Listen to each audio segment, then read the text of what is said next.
So, paminsan-minsan, napunta pa rin sa bahay si Puti at pagka may pagkain si Rupi na hindi niya kinakain, siyang kumakain.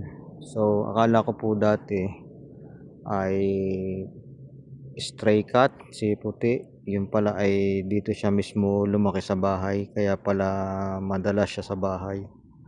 At binubuhat pa nga raw siya ng kapatid ko nung maliit pa siya. So, nung kami nag-boarding house na mag-asawa, pagbalik namin, eto naabutan ko na siya. Kaya nga lang, may bago na kaming pusa, si Rupi. At dati naman, hindi naman talaga sila nag-aaway. Kaya lang, pag minsan, ay medyo nagkakainggitan. At eto nga,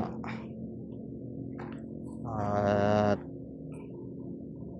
medyo pihika na sa pagkain itong si Kuting. At eto, at ginagawa ng paraan para hindi siya magligalig. Yan, pag siya hindi naglilikot, tahimik lang siya. Parang kirubin. Ngik.